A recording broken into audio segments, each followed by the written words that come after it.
దాదాపు రాష్ట్రానికి 1,30,000 కోట్ల రెవెన్యూ, దాదాపు 3,72,000 మందికి డైరెక్ట్ ఎంప్లాయ్మెంట్, 15 లక్షల మందికి ఇండైరెక్ట్ ఎంప్లాయ్మెంట్.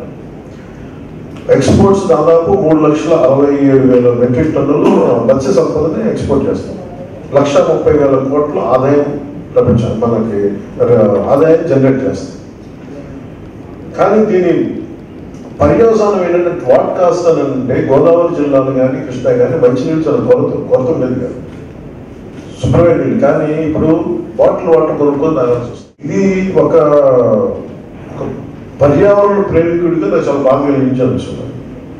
మీ అందరూ ఒక ఎన్జిఓ పెట్టి మీరు ఎందుకు బాధపడుతున్నారు లేదంటే నా మత్స్య సంపద బాగుందంటే ఇది నేను అర్థం చేసుకున్నట్టుగా మిగతా వాళ్ళు ఎంత అర్థం చేసుకున్నట్టుగా అంత అర్థం చేసుకోండి. కానీ సపోజ్ నేను ఇప్పుడు కూర్చోబెట్టి రేపు నుంచి ఆక్వా కల్చర్ మీరు చేయకూడదు అంటే దాదాపు 24 లక్షల కుటుంబాలు బయటపడతాయి. అంటే మీరు ఊహించుకుని 24 అది ఇంకో సమస్య క్రియేట్ చేస్తుంది. సో ప్రతిదానికి ఇది కరెక్ట్ చేద్దామంటే ఇంకో సమస్య, ఇది కరెక్ట్ చేద్దామంటే ఇంకో సమస్య. ఇక్కడ నేను బ్లేమింగ్ కూడా చేయట్లా. మీరు అరవిందో అని చెప్పండి, దివీస్ అని చెప్పండి. లాస్ట్ టైం కూడా దివీస్ టర్నల్ రోజు వచ్చి నేను ఆలోచించింది ఏంటంటే అసలు ఎప్పుడు ఇంకా ప్లాంటే స్టార్ట్ చేయలేదు, ప్లాన్ స్టార్ట్ చేయలేదు, మీరు ఎట్లా మాట్లాడతారు అది ఆ రోజు వాళ్ళు మాట్లాడేది. ఇంకా మేము ప్రొడక్షన్ స్టార్ట్ అవ్వలేదు, మేము ఈ వ్యర్థాలని వదలను శుద్ధి చేసి వదులుతాం. ఒకవేళ నేను ఇంత నుంచి ఎక్కువ మాట్లాడితే ఏం చేయమంటానంటే పరిశ్రమ బాగకూడదని కోరుకుంటున్నాం, లేదంటే నువ్వు కమ్యూనిస్ట్ లాగా ఒక నక్సలైట్ లా తయారయ్యో కమ్యూనిస్ట్ లా తయారయ్యో. సో అందుకని మన ఉద్దేశం ప్రజాస్వామ్యాన్ని నమ్మేవాళ్ళం కాబట్టి పరిశ్రమ రావాలి, ఉపాధి రావాలి, కానీ జీవనోపాధిని దెబ్బతినకుండా ఎలా ఉండాలి చుట్టుపక్కల. ఇది ఖచ్చితంగా ఇది ఆలోచించాల్సింది, దీనికి నిలబడాల్సింది. సో నేను ఇందాక మీకు అడిగింది ఏంటంటే ఇది నేను మిమ్మల్ని మీ చిత్తశుద్ధిని శంకించడానికి దీనికి అడగల. ఇన్ని సంవత్సరాలు ఉన్నప్పుడు ప్రత్యేకించి నేను ఉన్నప్పుడు ఎందుకు చేశాను, నా నియోజకవర్గంలో ఎందుకు జరిగింది అనేది నేను ప్రాతినిధ్యం వహించిన నియోజకవర్గం అంటే మీరు చెప్పిన మీరు నా మీద కాకపోతే ఎవరి చూపిస్తారు అరిస్తేనే మీరు అంటే కోపం వస్తే ఎవరి మీద అరుస్తారు, నా మీద అరుస్తారు కదా. నేను దాన్ని సంతోషంగా స్వీకరిస్తాను. అది కోపం అనుకుంటున్నా, అది మీ ప్రేమ అనుకుంటున్నాను. అందుకని నాకు కాదు, దీనికి నేను గురించి సహకారం కోరుకునేది ఏంటంటే దీనికి ఒక కలెక్టివ్గా మనందరం కూర్చొని గొడవ పట్టుకుంటే మన సమస్య పరిష్కారం రాదు. మీరు అడుగుతున్నది ఏంటి, ఒకటి వ్యర్థాలని శుద్ధి చేసి నీళ్ళలో వదిలితే కొంత ఉంటుంది.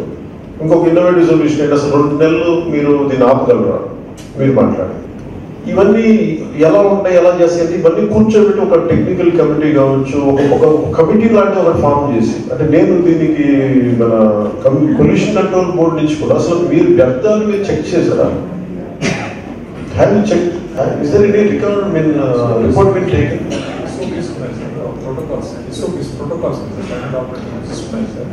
అది పొల్యూషన్ ఆఫీషియల్స్ ఇండస్ట్రీస్ అన్ని కూడా బిఫోర్ రిలీజింగ్ అది స్టాండర్డ్స్ ప్రకారం ఉంటేనే వాళ్ళు రిలీజ్ చేస్తారు. అది మనము బిఫోర్ డిశ్చార్జ్ చేస్తున్నాం సార్, బట్ ఆఫ్టర్ డిశ్చార్జ్ కూడా పోస్ట్ మానిటరింగ్ కూడా మనం స్ట్రెంగ్తెన్ అదే నేను ఒక అరవిందో ఒక దివీస్ కాదు, కానీ it is a collective responsibility. మనందరికీ కూడా ఉమ్మడి బాధ్యత. పరిశ్రమల్ని పారిశ్రామికవేత్తల్ని భయపెట్టడం, లేదా ఇంతకు ముందు ప్రభుత్వాలు జరిగినట్టుగా పారిశ్రామికవేత్తలు భయపెట్టి మీరు వ్యర్థాలు వదిలేస్తాం ఇట్లా జరిగిపోతుందని చెప్పి వాళ్ళని భయపెట్టు బ్లాక్మెయిల్ చేసి డబ్బులు తీసుకొని మళ్ళీ సమస్యను గాలికి వదిలేసి మళ్ళీ 5 సంవత్సరాల తర్వాత మళ్ళీ ఇట్లా రావడం, వాటికి వెళ్ళట్లేదు. నేను సమస్యను అవి చూడట్లా. ఖచ్చితంగా దీనికి పరిష్కారం వెతకాల్సింది. ఎలా ఎత్తగాలి ఏంటి అనేది కూర్చోబెట్టి ఒకటి నేను ప్రతిపాదిస్తున్న కలెక్టర్ గారికి కూడా అసలు ఎంత వ్యర్థాలు వెళ్తున్నాయి దీంట్లోకి. ఒకవేళ వాళ్ళ వ్యర్థాలను శుద్ధి చేయకుండా వదులుతుంటే వాళ్ళకున్న ఇబ్బందులు ఏంటి అంటే మీకు అదనపు భారం అయిపోతుందా, లేదంటే మీకు లాభాలు తగ్గుతాయా, లేదా లాభాలకు కూడా కాదు మాకు ఏ ఇబ్బందులు ఉన్నాయి, పారిశ్రామికవేత్తలతో మీరు ఏ అరవిందో ఉన్నారో లేదంటే నక్కపల్లి సీజన్లో ఏ పరిశ్రమలు ఉన్నాయో వాటన్నిటి మీద ఒక ఎన్విరాన్మెంటల్ ఆడిట్ చేయించాలి. అసలు పొల్యూషన్ ఎంత ఉంది లేదు, అలాగే వాళ్ళు భయపెట్టడం మా ఉద్దేశం కాదు. అందుకని మీరు ఒకసారి మీరు చేయాల్సిన అసలు ఈ పరిశ్రమల్లో ఎంటైర్ కోస్తా ప్రాంతంలో ఎంత స్టేట్ లెవెల్ అంటే ఒక ఆడిట్ అనగానే అందరూ పారిశ్రామికవేత్తలు కానీ లేదంటే అందరూ భయపెట్టేస్తారు, అంటే ఎవరు నాణ్యం కూడా చేస్తున్నారు అనేది అది ఉండదు. మీరు దాన్ని కాదు, ఇది భయపెట్టడానికి కాదు. అసలు బేసిక్గా ఎక్కడ పరిశ్రమ పెట్టినా ఎంత కాలుష్యం ఉంటుంది. కాలుష్యం లేకుండా పరిశ్రమ ఉండదు.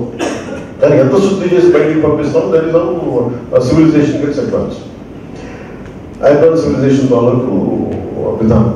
అందుకని మీరు ఒక్కసారి వారు చెప్తున్న ఈ పరిశ్రమల్లో ఎంత ఒక ఆడిట్ చేయించండి, ఒక పొల్యూషన్ ఆడిట్. అది కూడా మీరు ఒక స్టిప్యులేటెడ్ టైంలోనే వెంటనే మళ్ళీ ఒక నెల కాకుండా అసలు ఒక ప్రైమరీ రిపోర్ట్ ఒక ఇప్పుడు ఇవ్వగలుగుతున్నారు. అసలు 1 వీక్లో ఏముంది అంటే ముందు అంటే నేను కూడా ఎందుకు మాట్లాడుతున్నానంటే మీరు చెప్పింది విని నేను ఒక డేటా లేకుండా వెళ్తే అది ఇంకొకలాగా తప్పు అవుతుంది. అంటే నేను ఏమెదుగుతున్నానో చెప్తాను. మీకు ఒక పర్మనెంట్ సొల్యూషన్ కావాలి. మన ఊళ్ళు వదులుకొని మన వాకిలు వదులుకొని మనం వెళ్ళకూడదు, ఇక్కడే ఉండాలి. కానీ ఎంత ఈ పొల్యూషన్కి మనం తగ్గించబడద్దా, ఏం చేయాలి, ఎలా చేయాలనే దాని గురించి నేను అవగాహన చేసుకోవడానికి ఒక రిపోర్ట్ అడుగుతాను. దానికోసం బై ఈరోజు డేట్ ఎంత, ఈరోజు 9th, ఎప్పుడు ఇవ్వగలరు? కానీ బై 14 ఉప్పాడ ప్రాంతంలో ఏ ఫీల్డ్స్ వాళ్ళు యూజ్ చేస్తారో దాని మీద ఒక ఆడిట్ చేయించాలి. అలాగే నేను ఒక 3 రోజుల తర్వాత శరవణన్ గారు ఈ రిపోర్ట్ చేసే లోపు మీరు చెప్పినట్టుగా ఈ సముద్రంలో విజిబుల్గా కనిపిస్తుందని అడిగారు. ఈ పొల్యూషన్ ఎట్లా కనిపిస్తుందంటే నేను ఒక షణ్మోహన్ గారితో మాట్లాడి ఒక లెస్ దెన్ ఒక 3-4 రోజుల్లోపే నేను ఒక బోట్ విజిట్ చేస్తాను. అసలు ఎక్కడ ఉంది ఏంటంటే దీని మీద కూర్చుంటాను. అంటే నేను ఇక్కడ కూర్చొని మీరు పడే చేపలు మత్స్య సంపద పోతుందంటే నేను మీతో పాటు పడవల్లో ఎక్కి ఒకసారి వచ్చి చూస్తే మీకు చూపించాను. నాకు అదొకటి అర్థం అవుతుంది.